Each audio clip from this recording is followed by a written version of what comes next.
साल था 1909।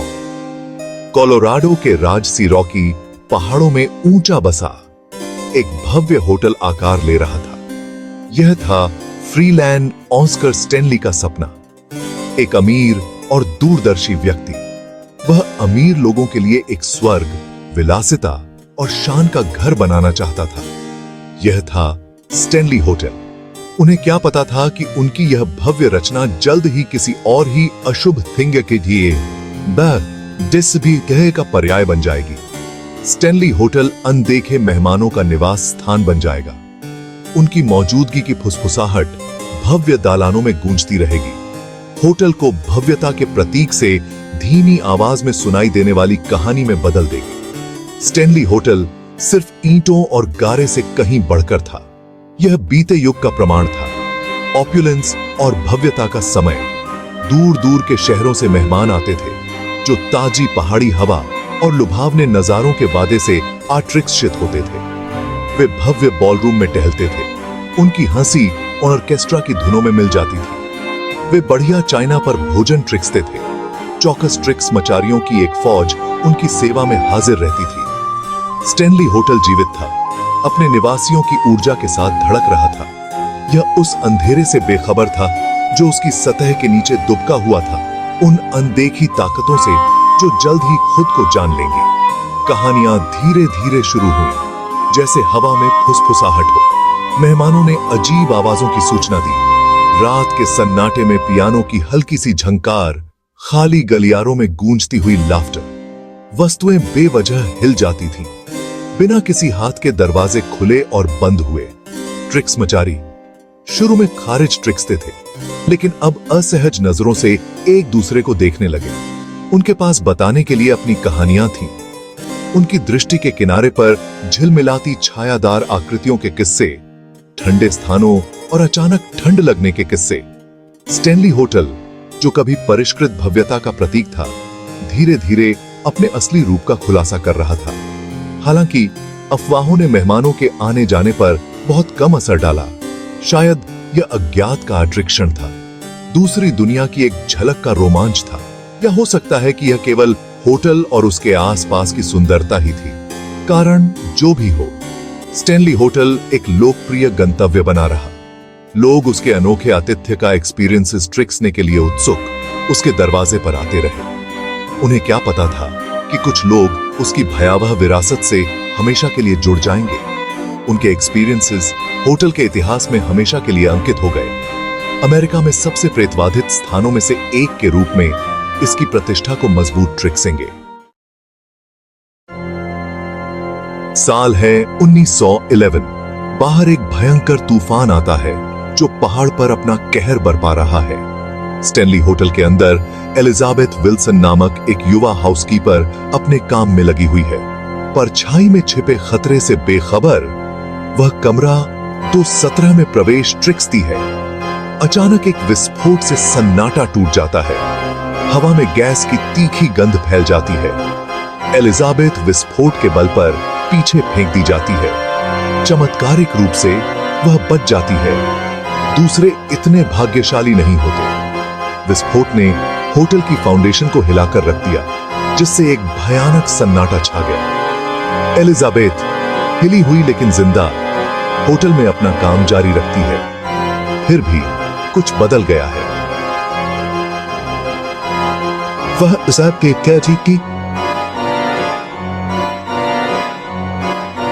अकेली नहीं है। कमरा 217 में मेहमान अजीब फिनोमिननों की रिपोर्ट ट्रिक्सते हैं। सूटकेस खुद ही खुल जाते हैं। बत्तियां बेतरतीब ढंग से टिमटिमाती हैं। और फिर वह स्पर्श है।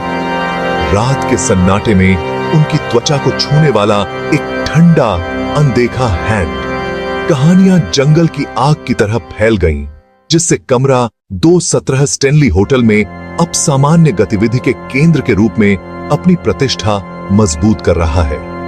क्या यह एलिजाबेथ थी? उसकी आत्मा उस कमरे से बंधी हुई थी जहां वह मौत से बाल बाल बच गई थी? या यह कुछ और प्राचीन था, कुछ ऐसा जो होटल से पहले का था, जो जीवित लोगों की ऊर्जा के लिए तैयार था? ट्रूथ चाहे जो भी हो, कमरा 217 अपैल्पेबलीकृत का पर्याय बन गया। यह एक ऐसी जगह बन गई जहां जीवित और मृत के बीच का पर्दा खतरनाक रूप से पतला लगता था। साल है 1974। स्टीफन किंग नाम का एक संघर्षरत लेखक और उसकी पत्नी तबीथा खुद को स्टैनली होटल में एकमात्र मेहमान पाते हैं। ऑफ सीजन का सन्नाटा इमारत की भयानक भव्यता को और बढ़ा देता है। विशाल खालीपन किंग पर हावी होता है, उनकी कल्पना को हवा देता है। उस रात किंग को एक भयानक सपना आता है, एक ज्वलंत भयानक सपना जो उनके जीवन को हमेशा के लिए बदल देगा।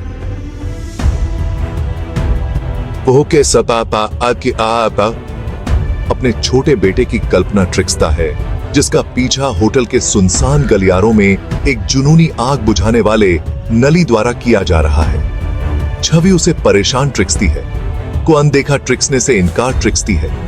वह लिखना शुरू ट्रिक्सता है। स्टैनली के परेशान ट्रिक्सने वाले माहौल और अपने निजी दानवों से प्रेरित होकर किंग आइसोलेशन, पागलपन और अलौकिक आतंक की एक भयावह कहानी तैयार ट्रिक्सते हैं।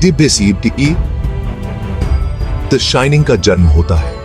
हालांकि किंग के उपन्यास में ओवरलुक होटल स्टैनली की हूबहू नकल नहीं है, लेकिन समानताएं निर्विवाद हैं। भव्य वास्तुकला से लेकर आइसोलेशन की भावना तक किंग स्टैनली के सार को पकड़ लेते हैं, इसे अपने आप में एक चरित्र में बदल देते हैं। द शाइनिंग एक साहित्यिक घटना बन जाती है। यह डरावनी शैली के उस्ताद के रूप में किंग की स्थिति को मजबूत ट्रिक्सता है। स्टैनली होटल, जो कभी रॉकीज में एक छिपा हुआ रत्न था, सुर्खियों में आ गया है। पाठक किंग की द्रुत शीतल कहानी से मंत्रमुग्ध होकर कौन पर होटल में आते हैं। वे उन हॉल में घूमिंदे के लिए उत्सुक हैं जिन्होंने इस तरह के आतंक को प्रेरित किया। वे अलौकिक की एक झलक की उम्मीद ट्रिक्सते हैं, उस अंधेरे के साथ एक ब्रश जो ओवरलुक की गोस्टिया उपस्थिति को प्रेरित ट्रिक्सता है। कमरा 217 के आसपास की कहानियां असंख्य और विविध हैं। कुछ मेहमानों का दावा है कि उन्होंने सामान्य से हटकर कुछ भी एक्सपीरियंसेस नहीं किया है, जबकि अन्य परेशान ट्रिक्सने वाली मुलाकातों के किस्से सुनाते हैं। वस्तुएं अपने आप हिल रही हैं, अंधेरे में विस्पर्स, देखे जाने की अनुगोष्ठी। ट्रूथ चाय हमेशा की तरह मायावी बनी हुई है। क्या कमरा 217 वास्तव में प्रेतवाधित है, या ये कहानियां केवल अतिस्क्रिय इमेजिनेशनों का उत्पाद हैं जो होटल की भयावह प्रतिष्ठा से प्रेरित हैं? संदेहर्दी सुझाव की शक्ति की ओर इशारा ट्रिक्सते हैं। स्टैनली होटल अब सामान्य का इतना पर्याय बन गया है कि फायर अंतुकों को असामान्य अनुभवों के लिए अवचेतन रूप से तैयार किया जा सकता है। ह्यूमन मन आखिरकार एक शक्तिशाली चीज है। यह हर तरह के कर ट्रिक्स दिखा सकता है, खासकर जब सही या गलत उत्तेजनाओं के संपर्क में लाया जाए। लेकिन प्रतीत होने वाले लॉजिक संगत व्यक्तियों के अनगिनत प्रत्यक्ष अनुभवों के बारे में क्या? वे लोग जिन्होंने अब सामान्य में बिना किसी प्रायर विश्वास के होटल में प्रवेश किया, केवल यह मानकर चले गए कि उनका सामिंदा किसी ऐसी थिंग से हुआ है जिसे समझाया नहीं जा सकता है। क्या उनके अनुभवों को इतनी आसानी से खारिज किया जा सकता है, या कमरा 217 की दीवारों के भीतर कुछ और चल रहा है, कुछ ऐसा जो तर्क और तर्क को धता बताता है? बहस जारी है। स्टैनली होटल और उसके सबसे कुख्यात कमरे की कथा को हवा दे रही है। आप गोस्टों पर विश्वास ट्रिक्सें या न ट्रिक्सें, इतिहास की उस स्पष्ट भावना को नकारा नहीं जा सकता है जो कमरा 217 में व्याप्त है। यह एक ऐसी जगह है जहां अतीत और वर्तमान आपस में जुड़े हुए प्रतीत होते हैं, जहां तथ्य और कल्पना के बीच की रेखा धुंधली हो जाती है, और यही बात शायद इसे इतना सम्मोहक बनाती है।